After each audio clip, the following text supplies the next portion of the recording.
Welcome to this City Collector presentation. I'm Paul, and today we're doing Diecast Loonies for the track challenge. We take some cars that are either designed specifically for the track or have been modified to go on the track and be raced in the real world, if you will. I'm going to start out with a Hot Wheels Team Transport.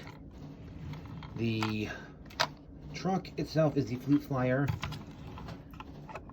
The car that went along with it is the Porsche 962, I believe. Porsche 962. They're both in Momo livery.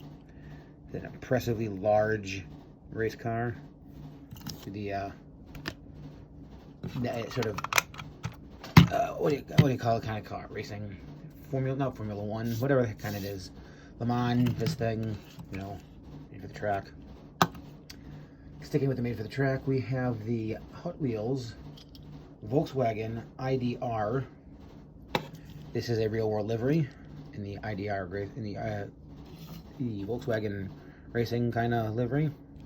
I am missing the second one that came in Team Transport, which I would love to find, but they want crazy money online for it, so I'm probably not going to end up getting it.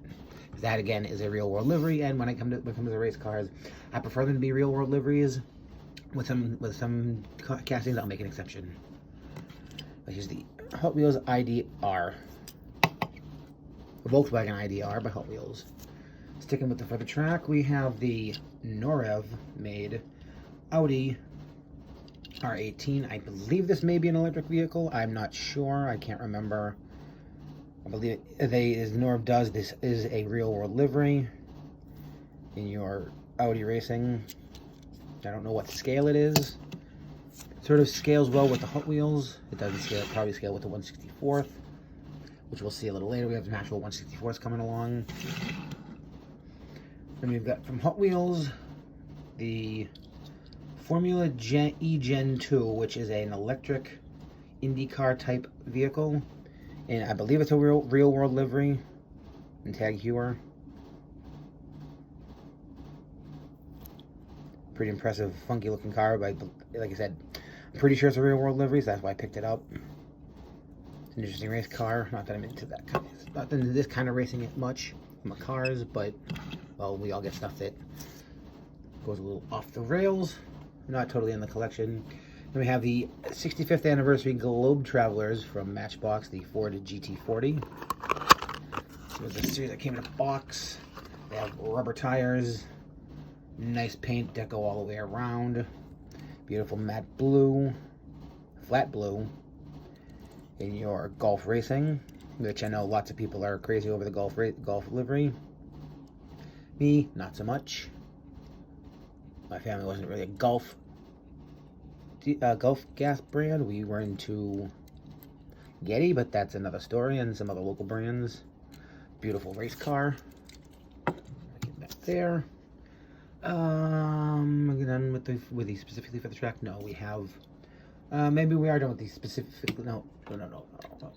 We have a Hot Wheels Mercedes-Benz AMG C-Class Racer, which this was the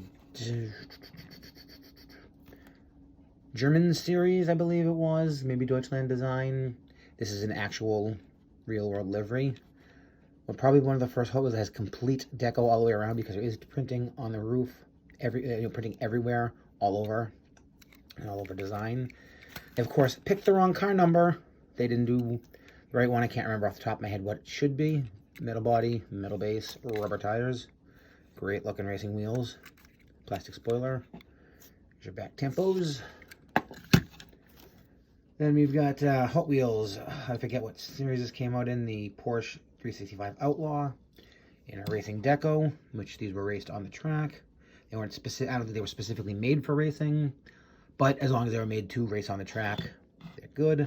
Deco all the way around, so it's a sort of a later release.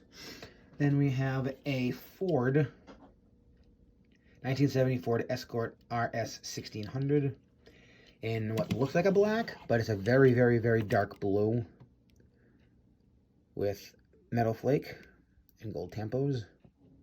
Sort of a Ford racing look. Tampo on headlights. Metal body, metal base because it's premiums, rubber tires. Deco there. last of the, nope, almost. Then we have your 60s Fiat 500D Modificato, metal body, metal base, rubber tires, Golf Racing livery again, but I'm a sucker for these little tiny little cars, European stuff. You can see the engine in the back. They race those quite a bit. Rounding out the Hot Wheels is the Mercedes-Benz 300 SEL 6.8 AMG, also known as the Red Pig, which I've mentioned and showed this on the channel quite a bit. I had to trade for this, but I'm very happy that I did, because this is an awesome real-world livery on a great casting, hefty piece. Nice one to add to the collection, since I like, other than hatchbacks, I like the Mercedes quite a bit. I don't know why. Constantly rearranging things.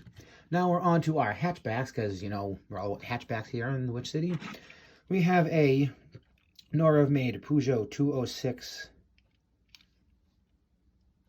T14 Pikes Peak 2013.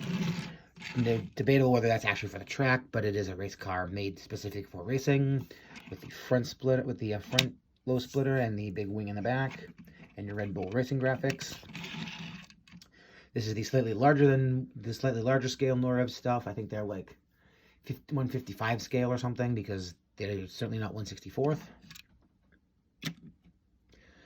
In the we're on an, okay, then we got the Majorette. No, we'll go this way. We'll save the Golfs in the Polo. We'll save the Volkswagen Golfs and Polos for last.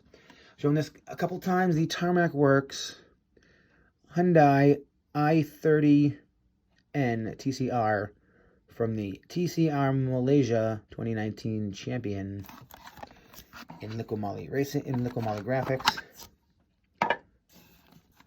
Awesome piece. If you ever have a chance to pick up a Tarmac Works, do. This is probably one of the most highly detailed 1/64th scales that I have in my collection. Not to say that I don't like all the cars, but that one's really nice. So now on to the Volkswagen hatchbacks. We have a Majorette Volkswagen Polo World Rally WRC in Red Bull Racing. The 2016 Monte Carlo Rally, which I'm apparently a fan of because I have quite a few cars from the Monte Carlo Rally. Coincidentally, and my original logo, if you remember that one, was based on the old Monte Carlo Rally logo, which we'll get to see a little later on in one of the cars. Still have a few of these that I'm gonna have to end up eventually giving away or trading, put in trade boxes. I don't know what to do with those. And lastly, we have a couple of green lights. We have this first one, which is a 1971 Volkswagen Golf Mark I. And I didn't realize it was a real world livery till I looked it up. Bright orange, safety orange. Number 101, green interior. Won the seat, made for racing. The splitter front end. Opening hood. Reveal the engine with the green interior compartment, which I should have got a flashlight. Metal body, metal base. Number 3784. Graphics all the way around, tampoed on. And lastly, we have the Schuco Tarmac Works collaboration of the 1980, I believe it's 1980, Monte Carlo Rally Volkswagen Golf, which is a awesome car. It did come with the decals to put the Marlboro logos on the hood and the sides. I think I'd have to get a second one and then find someone that's done decals before to help me with that. I don't want to mess up the car or mess up the decals. I don't see too many. I know this is a limited piece because it's sort of one of those Miho exclusive deals or some sort of exclusive deal, but I really haven't seen anyone else that has one. So if you have one of these in your collection, let me know in the comments, just for giggles. Got extra added rally lights, tampoing all the way around on the beautiful Schuco casting. Lensed headlights, in addition, lensed tail lights, extra added things such as the Monte Carlo Rally logo right there, Monte Carlo number right there, and the license plate. Beautiful red and white racing graphics. So this has been my entry to the Diecast Loonies for the Made for the Track challenge. I think I did pretty well because I happen to like race cars a bit. Thank you if you made it this far. Thank you for watching. Thank you for subscribing if you've already subscribed. If not, Think about it. It's free. Won't hurt anybody anything. Like, comment, share, subscribe. I thank you for watching, and I'll see you in the next one. See ya.